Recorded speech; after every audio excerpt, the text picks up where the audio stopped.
And we're going to talk about masculinity, healthy divine masculine versus this bullshit that's getting spewed out into the world about to be divine masculine somehow means that you dominate. We are going to clear that up because I'm going to tell you right now, there is nothing divine about domination, not at all. So we're going to dive into this. So a lot of what's being taught, and it's being taught by, the layman men trying to rise up who are still unfortunately in very toxic patriarchal energy, trying to survive and keep that reign, right? Versus and though anybody like that, obviously not going to listen to this, not going to like this at all. Because that is being dismantled and shattered, and bye bye, no matter how hard you try, you're dying. Sorry, but your time is up. What I want to focus on, though, is the truth about what it means to dominate, because that really means to rule over with superiority.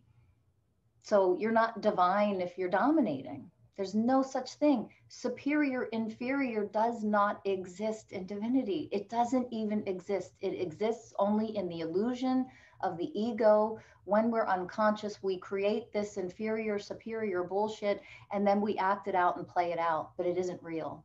It is an authentic divinity. So no one is in their divine masculine energy if they are dominating anything, anyone. I don't care if we're talking about dominating the planet, nature, animals, women, other men. It doesn't exist in divinity, because to dominate means you're coming from fear and you're actually coming from weakness. You're not coming from power. That's not power.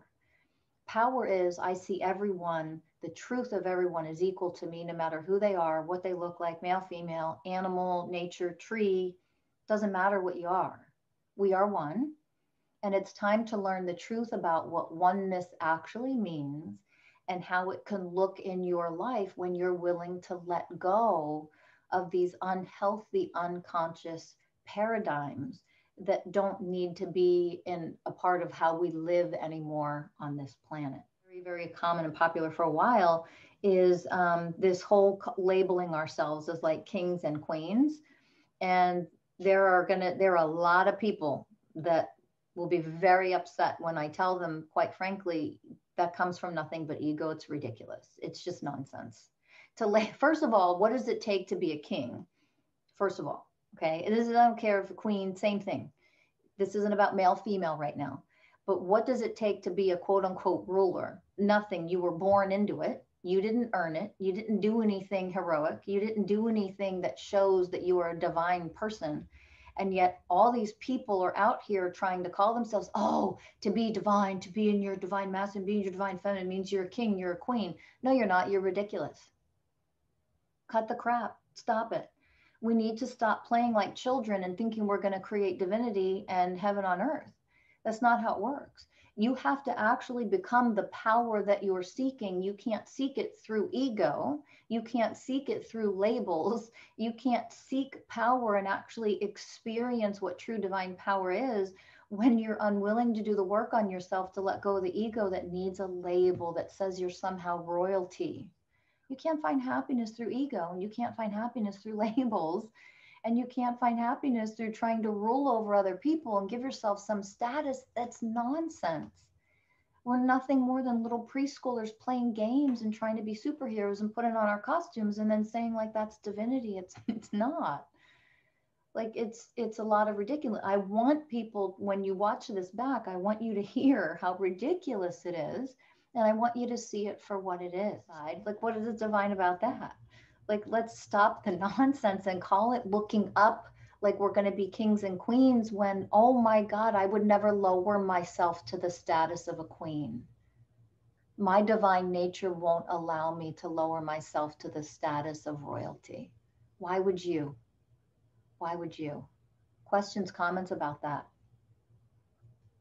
I always think it's interesting that we choose that now with the truth and the reality of it.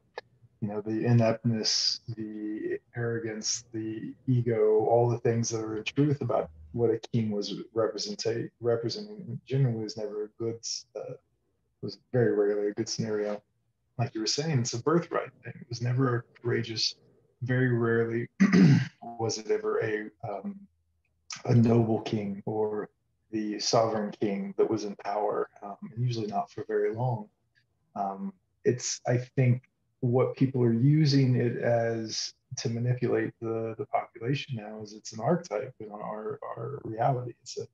It's a milestone along the path from birth to our final like childhood to the, and hopefully inevitable return to being a complete human being in our joyful childlike bliss once again, to see the world in magic, in the way that children do, but with all the understandings of the complexities of life. And so when we stop at a juncture and we take a throne like something like an oppressor, it actually removes us from life. And I think that that's what, again, it's a noble way to be disconnected from being in life. You're sitting on a throne. You have no true involvement or practice in the world around you. And I think that's what, again, a lot of people want, because it's removed from the activity of living in fear and the unknown, and to get at your hands dirty and to be involved in humanity and in love and vulnerability and all the things that come with not being protected in a castle, not being served and not being in that. And so I think it's a disservice for all of us to think that that's how life works. Hello, and thank you so much for watching this clip.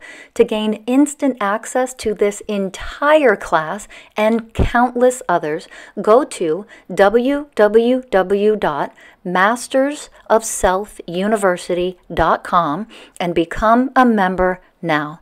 As a monthly member, you receive unlimited access to all of the live classes and group coaching sessions offered every month. Plus, you'll gain instant access to all of the video replays of the previously taught classes. The only thing you have to lose are your programs and woundedness that have been holding you back.